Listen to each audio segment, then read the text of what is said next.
We have a question this week, and the question is, how do you lead your team?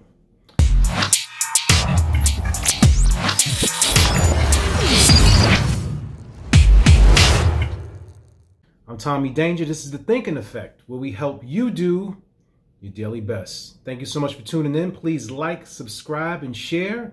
I just appreciate you guys. I figured that I've been on the path about creativity and such for a couple of weeks now in the 5-minute gems. I figured this week we could dig a little deeper and talk about my past experience as a team leader, director, supervisor, manager, whatever you want to call it. But I was a leader of a team of 5. And the question is, how do you lead a team? Now, I always have a story, right? So I'm going to start this with a story. I remember when I worked my first job, and I'm not going to name names because I don't want to, I'm not here to belittle anybody's experience or their management styles. It's just the reality of what I've seen. And when I started working my first job, which was in the hospitality industry, I had a few different managers. Now, the very, very, very first manager that I worked with as an intern, very meticulous gentleman from the UK, Indian and such, I, coming out of college, wanted to mirror everything this guy did. The way he dressed, the way he spoke, the way he interacted with the staff, the way he interacted with the customers. Me coming from Harlem and just seeing stuff on the block, and now I'm in this high-end hotel. It was mesmerizing to me to see it.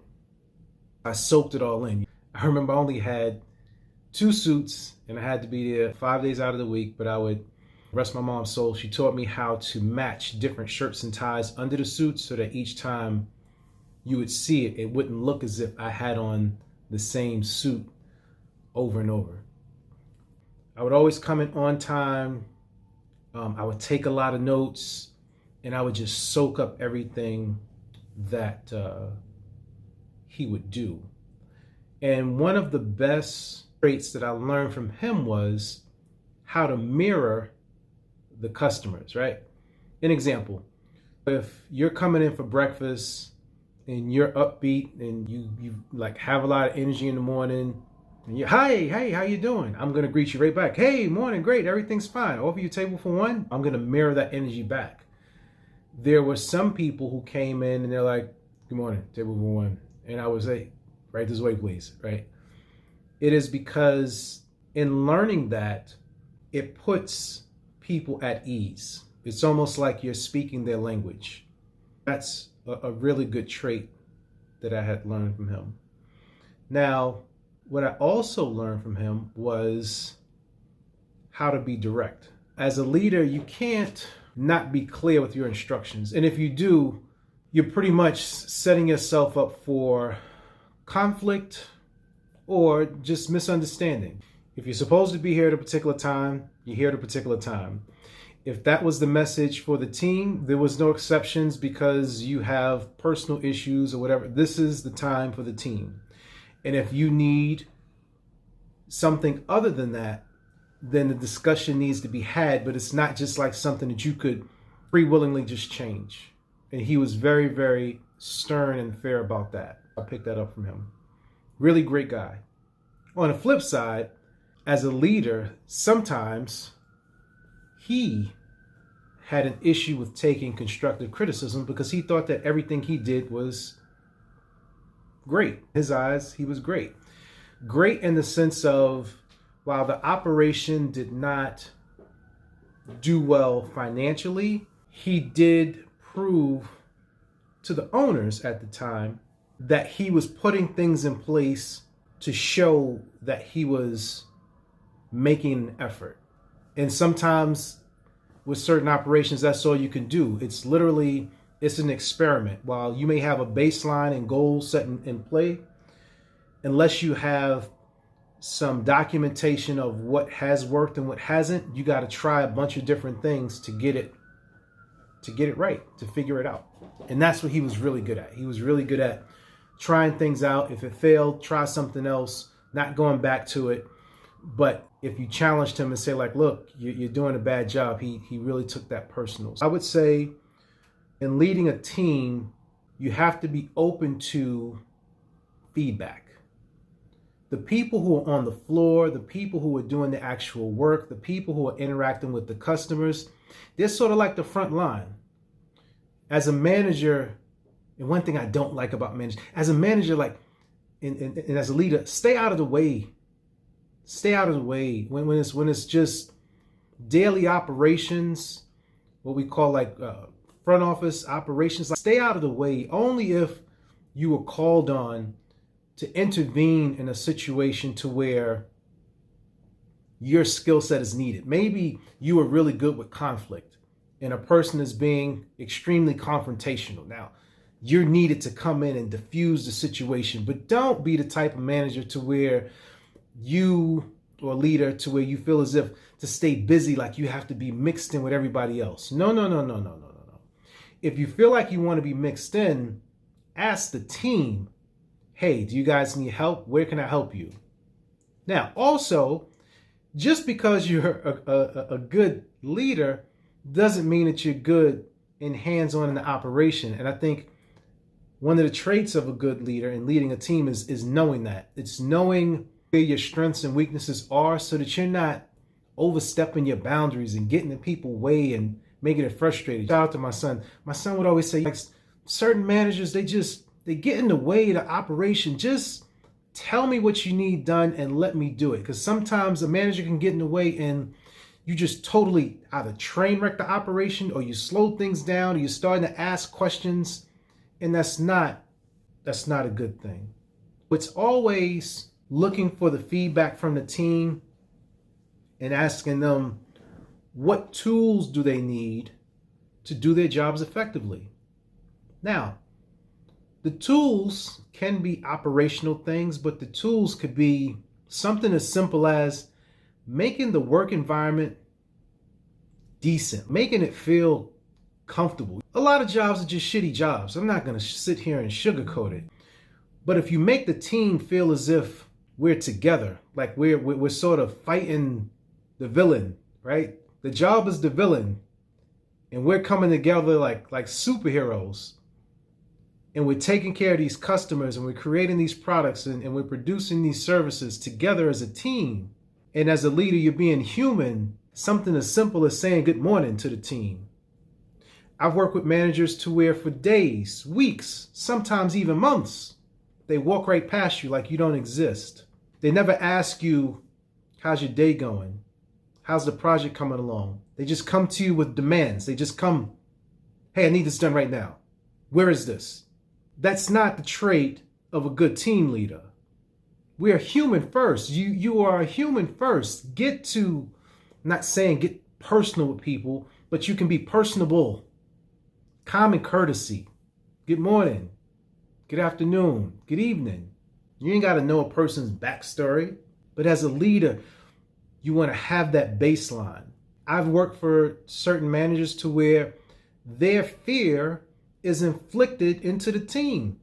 When I talk about setting the environment, if as a leader, you have these fears in your mind, or you have a fear of you not being able to handle something, that's going to trickle down to the team. Now everybody else is on edge. Now you're making the air uncomfortable. You have to set the tone as the leader. One of the number one things that I stand on is good or bad, own your decision. Take that hit. Don't be one of those sucker leaders that if something go wrong, you point to the team and say, well, such and such dropped the ball, I'll speak to them. No, you take the hit for the team. That's the way it goes. Because you should have the open communication with your team that says, if something goes wrong, come and talk to me about it. You don't have to hide it and try to figure it out and sweep things under the rug, because if you don't have open communication, there could be a whole bunch of things going on and you never know anything about it, and you don't have the opportunity to address it, but you haven't even set the tone to where people can come and talk to you. Don't be one of those fearful type of people.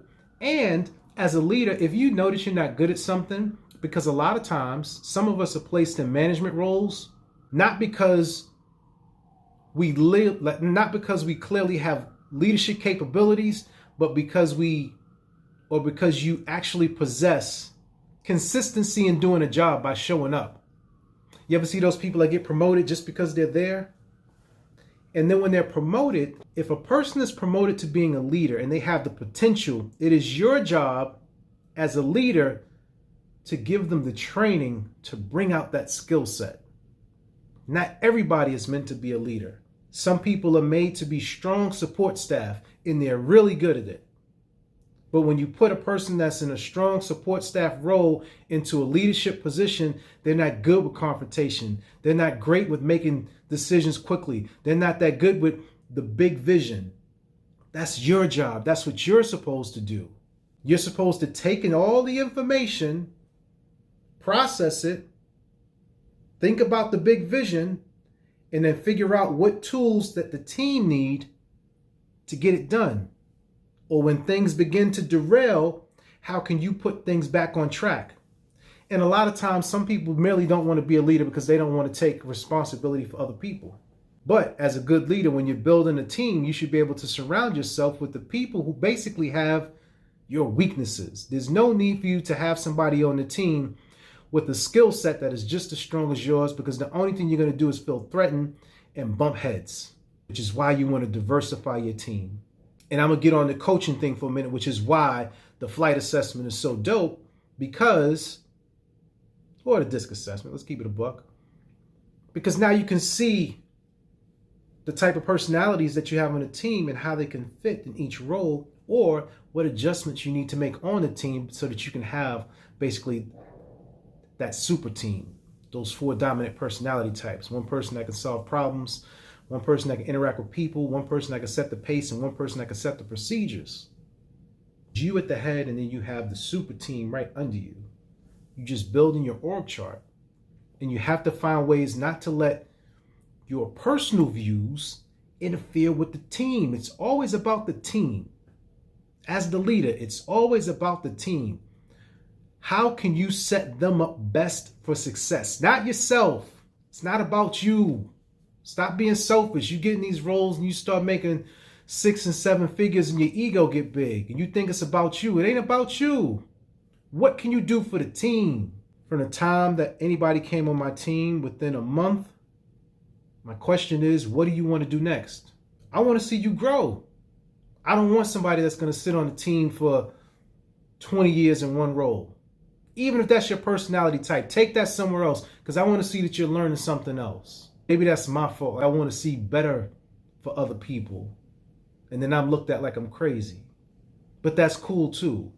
If me wanting to see the good for other people on the team makes me crazy, call me crazy. I'm starting to go off on a rant. So I'm just going to recap here. If you are looking to lead a team, one of the first things you need to do is identify what the team needs. Second thing you need to do is establish an environment where you have open communication, and that's for positive, constructive criticism. Thirdly, you want to make sure that you have some sort of training and support in place for the team. And to parallel that, if you as a manager don't have a particular skill set to where you are maximizing your leadership abilities, then you have to manage up. Talk to the people above you about getting you the training so that you can be a more effective leader, so that you can possibly learn how to deal with conflict. Maybe you're put into the role and there's certain things you're not good with. Maybe you have a temper issue because you like things moving very fast. You can get you a coach, work through that, consultant, whatever you want to call it. And then lastly, make sure that you're all working together. Old school saying, there is no I in team. This is the Thinking Effect, where we help you do your daily best.